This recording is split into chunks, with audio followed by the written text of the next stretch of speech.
আজকের এই ভিডিওটা অতি গুরুত্বপূর্ণ। দেখামাত্র প্রত্যেকটা বাংলাদেশী নাগরিক এটা ভিডিওটা শেয়ার করে দিবেন, কারণ আমি যে তথ্যগুলো দিচ্ছি। দর্শক, হঠাৎ করে একটা খবর চাঞ্চল্যের সৃষ্টি করেছে।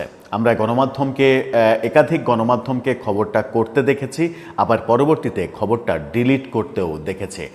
কিন্তু শেষ পর্যন্ত একটি গণমাধ্যমে আমরা দেখেছি, বিডি নিউজ 24, তারা খবরটি করেছে এবং রেখেছে, তারা মুছে দেয়নি। কিন্তু কালের কণ্ঠ, যুগান্তরের মতো গণমাধ্যমকে আমরা খবরটা ডিলিট করে দিতে দেখেছি। এরকম প্রেক্ষাপটে খবরটা আরও বেশি চাঞ্চল্যের সৃষ্টি করেছে যে খবরটা আদতে কতটুকু সত্য, কতটুকু এর মাঝে অসত্য লুকিয়ে রয়েছে। যদি খবরটা সত্যিই গ্রহণযোগ্য হয়, যদি খবরটা 100% সত্য হয়, তাহলে এই খবরটা অনেক বড় একটা বার্তা দিচ্ছে। সেটা হচ্ছে আমাদের সেনাপ্রধান, নানাভাবেই আলোচিত তিনি, জেনারেল ওয়াকার, তিনি ভারত সফরে যাচ্ছেন এবং সেটা এ মাসেই। বাংলাদেশের সেনাপ্রধান ভারত সফরে যাচ্ছেন, এটা একটা বড় ঘটনা। যদি সত্যি হয়, তাহলে কি ভারতের সঙ্গে আমাদের যে সম্পর্ক, আমাদের যে দূরত্ব তৈরি হয়েছে, সেখানে বড় কোনো প্রভাব পড়বে? এবং ভারতে আওয়ামী লীগের সভানেত্রী সহ আওয়ামী লীগের নেতারা যে রয়েছেন, তারা পালিয়ে গেছেন ভারতে, সেই যে অবস্থান, সেই অবস্থানকে কেন্দ্র করেও এটা নতুন কোনো বার্তা কিনা, সেটাও ভেবে দেখার স্কোপ আছে বলে অনেকেই মনে করছেন। কি বলতে চাইছে মূলত গণমাধ্যম, এবং কেন, কোন কাজে সেনাপ্রধানের ভারত যাওয়ার এই প্রসঙ্গটা সামনে আসলো, সেটা একটু বোঝার চেষ্টা করবো এই ভিডিওতে। থাকবেন পলিটিক্স টিভির নিয়মিত আয়োজনে।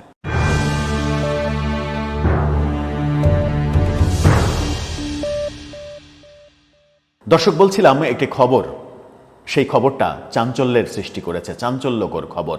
বিডি নিউজ 24-এর শিরোনামটা আপনারা দেখে নিতে পারেন। সেখানে বলা হচ্ছে, অক্টোবরের মাঝামাঝি ভারতে যেতে পারেন সেনাপ্রধান। প্রায় একই শিরোনামে আমরা দেখেছি যে খবর করতে দৈনিক কালের কণ্ঠ এবং যুগান্তরকে। এই কালের কণ্ঠ এবং যুগান্তর যখন একই খবর করেছে, তখন কালের কণ্ঠের ফটোকার্ডটা দেখে নিন। কালের কণ্ঠ শিরোনাম করেছিল, চলতি মাসে ভারত যেতে পারেন সেনাপ্রধান। একই শিরোনাম করেছিল যুগান্তর। আমরা কালের কণ্ঠের নিউজ প্রথমে দেখার পরে, পরবর্তীতে যখন এই নিউজের ডিটেল জানার চেষ্টা করি, তখন দেখি যে রাতে কালের কণ্ঠ এই খবরটা তাদের ওয়েবসাইট থেকে ফেলে দিয়েছে। সার্চ করলে যেটা পাওয়া যায়, সেই স্ক্রিনশটটাও আপনারা দেখে নিতে পারেন। সেখানে বলা হচ্ছে কিছু পাওয়া যায়নি, অর্থাৎ এই খবরটা তাদের ওয়েবসাইটে আর নেই। কালের কণ্ঠ যখন এই ব্যাপারটা বলছে, তখন বিডি নিউজ 24 এই খবরটা মুছে ফেলেনি। অর্থাৎ বিডি নিউজ 24-এর মতো আস্থা রাখার মতো একটা গণমাধ্যম, একটা সংবাদ সংস্থা, তারা যখন এই খবরটা ফেলে দেয়নি, তাহলে এই খবরটা সত্য বলেই ধরে নেওয়া যাক। তারা বলছে যে এ মাসেরই মাঝামাঝিতে ভারতে যাচ্ছেন একটা আন্তর্জাতিক সম্মেলনে অংশগ্রহণ করতে আমাদের সেনাপ্রধান জেনারেল ওয়াকার। সেখানে বলা হচ্ছে, সেনাপ্রধান এই সম্মেলনে যোগ দিলে তা হবে 24-এর অভ্যুত্থানে সরকার পরিবর্তনের পরে ভারতে প্রথম উচ্চ পর্যায়ের কোনো সফর। সেই সফর কি বলছে বিডি নিউজ 24? সেখানে বলা হচ্ছে, জাতিসংঘ শান্তি মিশনে সেনা পাঠানো দেশগুলোকে নিয়ে একটি সম্মেলন আয়োজন করতে যাচ্ছে ভারত, যেখানে বাংলাদেশের সেনাপ্রধানেরও যাওয়ার কথা রয়েছে।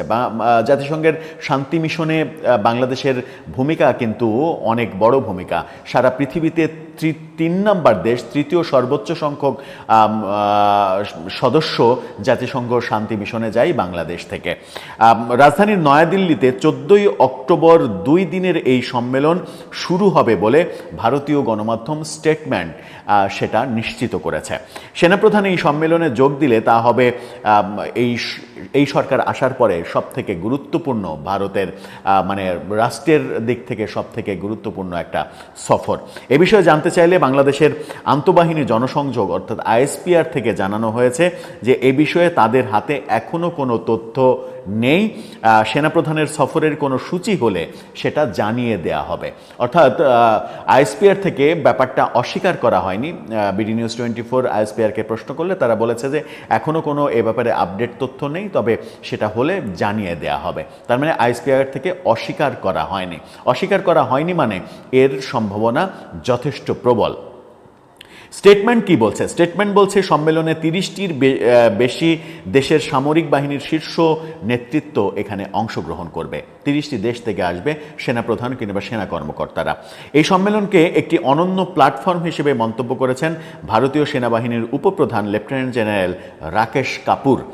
সম্মেলনের প্রস্তুতিমূলক অনুষ্ঠানে তিনি বলেছেন, জাতিসংঘ সনদের অধীনে বিশ্ব শান্তি রক্ষায় আন্তর্জাতিক সম্প্রদায়ের যে যৌথ দায়িত্ব রয়েছে সেই বিষয়ে সম্মেলনে সেনাবাহিনী ও রাষ্ট্রগুলোর সম্মিলিত অভিজ্ঞতা, প্রজ্ঞা ও প্রতিশ্রুতি একত্রিত হবে।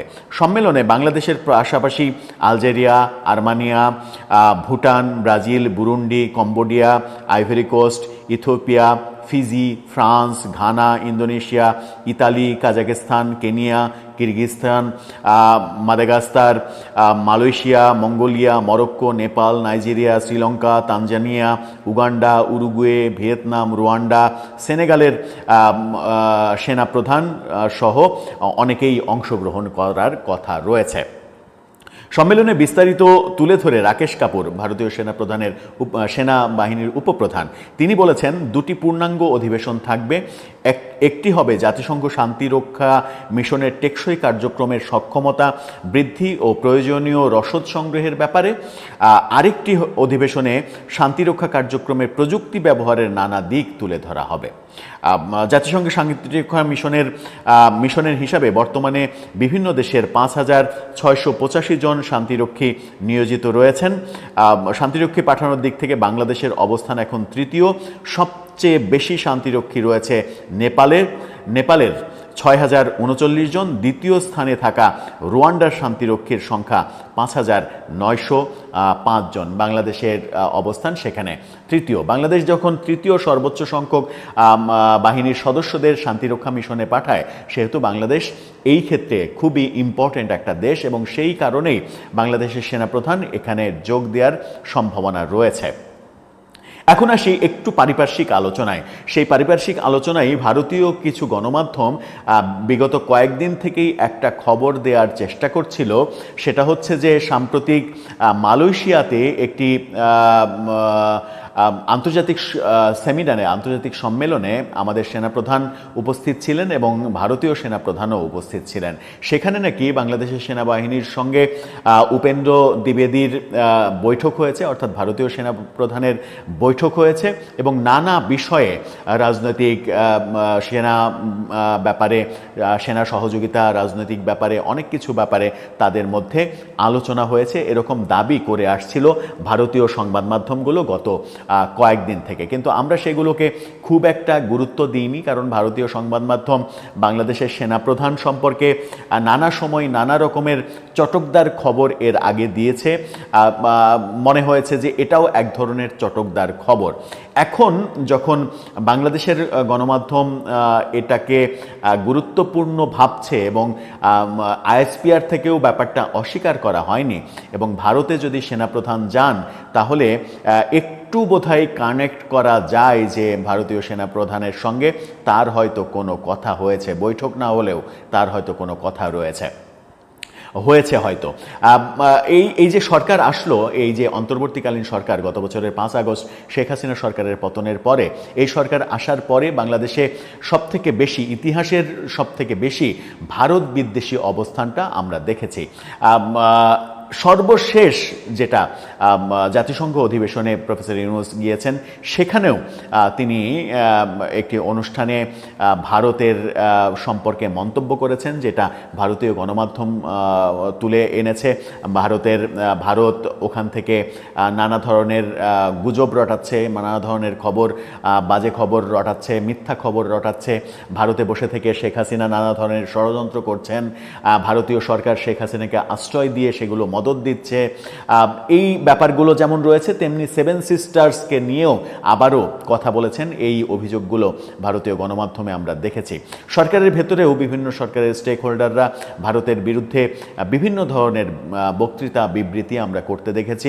সরকারের কাছের রাজনৈতিক সংগঠন এনসিপি সহ অনেককেই ভারত বিদ্বেষী অবস্থান গ্রহণ করতে দেখেছি। সেরকম একটা মুহূর্তে যখন একটা পর্যায় পর্যন্ত অন্তত পক্ষে বলা যায় যে গোপালগঞ্জে এনসিপিকে কেন্দ্র করে যে ঘটনাটা ঘটেছিল এবং সেনাবাহিনীর এপিসিতে করে এনসিপি নেতাদের উদ্ধারের মধ্য দিয়ে যে ঘটনার ওই দিনের পরিসমাপ্তি ঘটেছিল, তারপরে মানে সপ্তাহ কাল সময় ধরে কারফিউ জারি করে 144 ধারা জারি করে একেবারে টালমাটাল অবস্থা গোপালগঞ্জে করা হয়েছিল, যেখানে প্রায় সব বাহিনী, বাংলাদেশের সব বাহিনী অংশগ্রহণ করেছিল এবং সেনাবাহিনী আওয়ামী লীগের নেতাকর্মীদের ওপরে গুলিবর্ষণ করেছিল। এই আলোচনার পর থেকে এই আলোচনার আগে পর্যন্ত সেনাবাহিনী সম্পর্কে, সেনাপ্রধান সম্পর্কে অনেকেই অনেক কথা বলেছেন যে সেনাপ্রধান, সেনাবাহিনী আওয়ামী লীগের পক্ষে কাজ করছে, আওয়ামী লীগকে ফিরিয়ে আনার চেষ্টা করছে।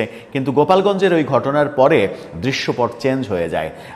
তার আগে পর্যন্ত আওয়ামী লীগ সেনাপ্রধানের কিংবা সেনাবাহিনীর কোনো সমালোচনা করেনি।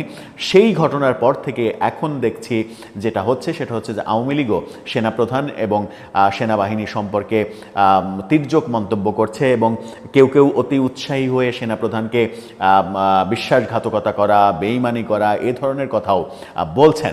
সেটা তাদের রাজনৈতিক স্ট্র্যাটেজি, তারা রাজনৈতিক স্ট্র্যাটেজিতে কি বলবে না বলবে সেটা তাদের ব্যাপার। প্রসঙ্গটা এই কারণেই উল্লেখ করলাম যে যারা গোপালগঞ্জের ঘটনার আগে সেনাপ্রধান সম্পর্কে আওয়ামী কানেকশন, আওয়ামী মানে পুনর্বাসনের চেষ্টা, এই অভিযোগগুলো করছিলেন, তারা আমরা দেখেছি যে একটু সরে এসেছেন জায়গা থেকে। সেই অবস্থানে যদি তারা থাকতেন তাহলে এই সফরটাকে তারা কিভাবে দেখতেন, ভারতে সফর যেখানে শেখ হাসিনা রয়েছেন এবং আওয়ামী লীগের নেতাকর্মীরা রয়েছেন, সেটা নিয়ে একটা প্রচুর গুজব ছড়ানো, প্রচার প্রপাগান্ডা করা যে সেখানে সেনাপ্রধান মানে শেখ হাসিনার সঙ্গে বৈঠক করেন কিনা, আওয়ামী লীগের নেতাদের সঙ্গে দেখা করেন কিনা, কথা বলেন কিনা, এরকম গুজব যে ছড়ে যেত সেটা খুব সহজেই বলা যায়। তবুও যে খুব একটা থামানো যাবে সেটা আমার মনে হয় না। যে দুই পক্ষই এই ঘটনাকে কেন্দ্র করে বিভিন্ন ধরনের চটকদার কথায় মেতে উঠবেন এরকমটা মোটামুটি ধারণা করা যায়। কি হবে সেটা সময়ই বলে দেবে। 14ই অক্টোবর সেই অনুষ্ঠান মানে সম্মেলন শুরু হবে, তার আগের দিনই হয়তো যাবেন কিংবা বেশি কাজ থাকলে আগেও যেতে পারেন। যদি সেনাপ্রধান সত্যিই যান, ব্যাপারটাকে বাংলাদেশের রাজনীতির প্রেক্ষাপটে কিভাবে দেখা হবে কিংবা ভারতের সঙ্গে সম্পর্ক উন্নয়নের ক্ষেত্রে সেনাপ্রধান একটা বড় ভূমিকা রাখতে পারবেন কিনা, সেটাও কিন্তু একটা পজিটিভ আলোচনা হতে পারে। দর্শক, আপনার কি মনে হয় সেনাপ্রধানের এই ভারত সফর, জাতিসংঘের বৈঠকে, জাতিসংঘের বিষয়, জাতিসংঘ শান্তিরক্ষা মিশন বিষয়ক যে সম্মেলন, সেই সম্মেলনে তার উপস্থিতি, এটা কি নতুন কোনো বার্তা দিচ্ছে? আপনার মতামত জানিয়ে লিখতে পারেন আমাদের কমেন্ট বক্সে।